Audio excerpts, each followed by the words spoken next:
الحمدللہ والصلاۃ والسلام علی رسول اللہ وبعد۔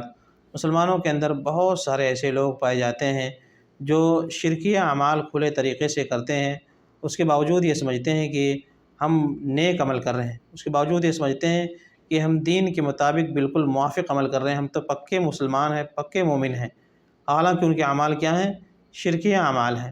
درباروں پر جا کر کے سجدے کرنا، درباروں پر جا کر کے نظر و نیاز ماننا، اسی طرح سے وہاں پر جا کر کے اپنی مرادیں مانگنا، حاجتیں مانگنا، اولاد مانگنا، روزی میں برکت طلب کرنا، بیماری میں شفا طلب کرنا، یہ سب چیزیں بالکل عام ہیں، کھلے طریقے سے یہ چیزیں کی جاتی ہیں۔ حالانکہ دوسری طرف وہ کیا لا الہ الا اللہ بھی پڑھتے ہیں، سبحان اللہ الحمدللہ زبان پر جاری ہوتا ہے، اپنے آپ کو پکے سچے مسلم سمجھتے ہیں، کلمہ کا پورا اقرار کر رہے ہیں زبان سے، لیکن اس کی حقیقت کو سمجھتے نہیں ہیں۔ کلمے کی حقیقت کیا ہے، اس کے اندر گہرائی کیا ہے، کلمہ ہمیں کس چیز کی طرف دعوت دے رہا ہے۔ اسلام کا سب سے جو بنیادی پوائنٹ ہے کلمہ توحید، اسی کو لوگوں نے سمجھا نہیں، لہذا اس دعوت کو نہایت ہی عام کرنے کی ضرورت ہے، دعوت توحید کو بار بار اس کو بیان کیا جائے، اس پر فوکس کیا جائے، اس پر ترکیز کی جائے، لوگ سنیں یا نہ سنیں، لوگ اگرچہ اس کے تعلق سے ناک اور بھوں چڑھائیں اور ان کو بالکل یہ موضوع اچھا نہ لگے، لیکن پھر بھی اس پر فوکس کرنے کی ضرورت ہے۔ یہی اصل ہماری کمی ہے، یہی اصل ہمارا نقص یہی ہے، اسی کی وجہ سے ہمارے اوپر اتنی ساری مصیبتیں یہ سب چیزیں آ رہی ہیں کہ ہم نے کلمہ توحید ہی کو چھوڑ دیا ہے، کلمہ توحید ہی کو نہیں سمجھا ہے۔ اور معاملہ کیا ہے کہ عام طور سے دعات کا اور بہت سارے جو فرقے اور مذاہب بنے ہوئے ہیں، عام لوگوں کا دعات کا معاملہ کیا ہے کہ توحید پر بات کرنا بالکل ممنوع ہے، اس پوائنٹ کو بالکل چھیڑا ہی نہیں جاتا ہے، اس پوائنٹ کے تعلق سے لوگوں کے سامنے وضاحتیں کی نہیں جاتی ہیں، جس کی وجہ سے کیا ہے مزید لوگ جہالت میں پڑھ کر کے اس طرح کے شرکی اعمال کرتے جا رہے ہیں، حالانکہ یہی سب سے مین پوائنٹ ہے، اسی پر سارے اعمال کا دار و مدار ہے، بنیاد اسی پر ہے۔ اگر توحید صحیح نہیں ہے تو پھر اعمال کا بھی کوئی اللہ کے یہاں فائدہ ملنے والا نہیں ہے۔ سارے انبیاء کی دعوت یہی تھی، دعوت کی بنیاد اور شروعات یہیں سے ہوتی ہے۔ اللہ تعالیٰ نے فرمایا وَمَا أَرْسَلْنَا مِن قَبْلِكَ مِن رَّسُولٍ إِلَّا نُوحِي إِلَيْهِ أَنَّهُ لَا إِلَٰهَ إِلَّا أَنَا فَاعْبُدُونِ۔ ہم نے آپ سے پہلے نبی جتنے بھی رسول بھیجے سب کو یہی کہا، سب کی طرف یہی وحی کی کہ میرے علاوہ کوئی بھی عبادت کا مستحق نہیں ہے، عبادت کے لائق صرف میں ہوں، لہذا صرف میری عبادت کرو۔ وَلَقَدْ بَعَثْنَا فِي كُلِّ أُمَّةٍ رَّسُولًا أَنِ اعْبُدُوا اللَّهَ وَاجْتَنِبُوا الطَّاغُوتَ۔ ہم نے ہر امت کی طرف رسول بھیجے یہ بتانے کے لیے کہ لوگوں اللہ کی عبادت کرو اور طاغوت یعنی اللہ کے علاوہ کسی اور کی عبادت سے بچو۔ فَاعْلَمْ أَنَّهُ لَا إِلَٰهَ إِلَّا اللَّهُ، جان لو کہ اللہ کے علاوہ سچا معبود کوئی نہیں ہے۔ وَقَضَىٰ رَبُّكَ أَلَّا تَعْبُدُوا إِلَّا إِيَّاهُ، اللہ تعالیٰ اس بات کا فیصلہ کر دیا ہے کہ اس اللہ کے علاوہ وَقَضَىٰ رَبُّكَ أَلَّا تَعْبُدُوا إِلَّا إِيَّاهُ، اللہ رب العالمین تمہارا رب نے اس بات کا فیصلہ کر دیا ہے کہ تم اس کے علاوہ کسی کی عبادت مت کرو۔ وَمَن يَكْفُرْ بِالطَّاغُوتِ وَيُؤْمِن بِاللَّهِ فَقَدِ اسْتَمْسَكَ بِالْعُرْوَةِ الْوُثْقَىٰ، جو طاغوت کو انکار کرے، اللہ کے علاوہ جتنی بھی چیزوں کی عبادت پرستش کی جاتی ہے، جن کو بھی سمجھا جاتا ہے کہ یہ ہمارے کام آ سکتے ہیں، ہمارے سفارش کر سکتے ہیں، ہمارے مدد کر سکتے ہیں اللہ کے سامنے، ان سب چیزوں کا انکار واجب ہے، ان کا کفر واجب ہے۔ فَمَن يَكْفُرْ بِالطَّاغُوتِ، طاغوت کا جس نے انکار کیا، کفر کیا، وَيُؤْمِن بِاللَّهِ اور اللہ پر ایمان لایا، فَقَدِ اسْتَمْسَكَ بِالْعُرْوَةِ الْوُثْقَىٰ، اس نے مضبوط کڑے کو پکڑا ہے، اس نے صحیح راستے کو پکڑا ہے۔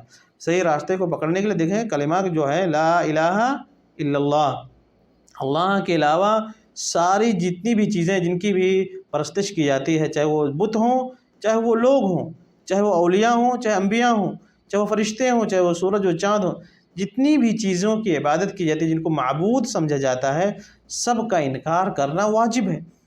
پھر اللہ تعالیٰ کے لیے الوہیت کو، عبادت کو ثابت کرنا ہے کہ اللہ کے علاوہ کوئی معبود نہیں ہے سچا، اللہ کے علاوہ صحیح اور سچا معبود کوئی نہیں ہے، جتنی بھی چیزوں کی بات کی جاتی ہے وہ سب کیا ہے؟ باطل ہیں۔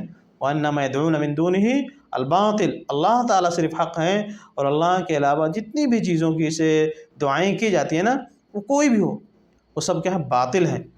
لہٰذا اللہ کے علاوہ کسی سے دعا نہیں کیا جا سکتا، دعا صرف اللہ کا حق ہے، اللہ سے دعا کیا جائے، کیونکہ دعا کیا عبادت ہے، اور عبادت کا حق صرف اللہ کو پہنچتا ہے۔ سجدے کرنا یہ عبادت ہے، اور اللہ کے علاوہ کسی اور کا سجدہ کر کے شرک نہ کیا جائے، کیونکہ یہ کیا ہے، یہ اللہ تعالیٰ کے ساتھ یہ چیز خاص ہے۔ عبادتیں اللہ رب العالمین کے ساتھ خاص ہیں۔ اسی طرح سے چاہے وہ بندہ اللہ کے ساتھ کسی بت کو پکار رہا ہو، چاہے کسی قبر والے کو پکار رہا ہو، چاہے کسی خواجہ کو پکار رہا ہو، چاہے کسی پیر کو پکار رہا ہو، چاہے کسی ولی کو پکار رہا ہو، کسی نبی کو پکار رہا ہو، سب برابر ہیں معبود نہ ہونے میں۔ سب کیا ہیں، ان میں سے کوئی بھی سچا معبود نہیں ہے، اللہ کے علاوہ کوئی بھی سچا معبود نہیں ہے۔ اسی وجہ سے اللہ رب العالمین نے قرآن کریم میں بیان فرمایا کہ وَيَوْمَ يَحْشُرُهُمْ جَمِيعًا ثُمَّ يَقُولُ الْمَلَائِكَةُ، بہت سارے لوگ فرشتوں کی عبادت کرتے ہیں۔ اللہ تعالیٰ قیامت کے دن فرشتوں کو سے پوچھیں گے اَهَٰؤُلَاءِ إِيَّاكُمْ كَانُوا يَعْبُدُونَ، فرشتے بتاؤ کہ یہ لوگ کیا تمہاری عبادت کرتے تھے؟ تم نے کہا تھا یہ سب کیا کر رہے ہیں، لوگ تمہاری عبادت کرتے تھے۔ آج دیکھیں دنیا میں لوگ فرشتوں کی عبادت کرتے ہیں، فرشتوں کی بھی عبادت کرنے کی اجازت ہے۔ اللہ تعالیٰ فرشتوں سے کہا اَهَٰؤُلَاءِ إِيَّاكُمْ كَانُوا يَعْبُدُونَ، یہ تمہاری عبادت کرتے تھے۔ قَالُوا سُبْحَانَكَ، فرشتے سب برات کا اظہار کریں گے، اللہ تیری ذات پاک ہے، انت ولیون من دون، یہ سب ہمارے ولی نہیں ہیں، اے اللہ تو ہمارا ولی ہے۔ کانوا یعبدون الجن بل کانوا یعبدون الجن، بلکہ وہ لوگ شیطانوں کی عبادت کرتے تھے، ہماری بات تھوڑی کرتے تھے۔ یہ شیطان نے ان کے لیے مزین کر کے رکھا تھا، یہ سب بہکا کر کے رکھا تھا، جس کی وجہ سے لوگ گمراہی میں پڑ گئے تھے۔ یہ شیطانوں کی عبادت کرتے تھے۔ آج یہی ہے، مزار والے اور پیر والے، اس والا جو دربار والے ہیں نا، یہ سب شیطانوں کی عبادت کرتے ہیں، اور لوگ سمجھتے ہیں کہ ہم کیا کر رہے ہیں، ہم صحیح راستے کو پکڑے ہوئے ہیں، حالانکہ صحیح راستے سے کوسوں دور ہو چکے ہیں۔ اللہ تعالیٰ عیسیٰ علیہ السلام سے بھی پوچھیں گے انت قلت للناس اتخذونی وامي الہین من دون اللہ، اے عیسیٰ کیا تم نے کہا تھا کہ مجھے اور میری ماں کو دونوں کو معبود بنا لو اللہ کو چھوڑ کر کے؟ عیسیٰ علیہ السلام بھی اس کا انکار کر کے اللہ میں نے سب نہیں کہا تھا، ما قلت له الا ما امرتنی به ان اعبدوا اللہ ربی وربکم، میں اللہ میں نے تو وہی کہا تھا جو اس کا تو نے مجھے حکم دیا تھا کہ ان اعبدوا اللہ، اے لوگو اللہ کی عبادت کرو، ربی وربکم، جو اللہ میرا بھی رب ہے تمہارا بھی رب ہے۔ عیسیٰ علیہ السلام خود کہیں گے۔ تو عیسیٰ کی بھی اگر کوئی عبادت کرتا، حالانکہ وہ اللہ کے عظیم نبی ہیں، معجزے کے ذریعے سے رب العالمین نے ان کو پیدا کیا، بغیر باپ کے اللہ نے ان کو پیدا کیا، ان کی ماں سے مریم علیہ السلام سے پیدا کیا، اس کے باوجود بھی جو لوگ ان سے دعائیں کرتے ہیں، ان کی عبادت کرتے ہیں، ان کے سجدے کرتے ہیں، وہ سب کیا ٹھہرے؟ مشرک ٹھہرے۔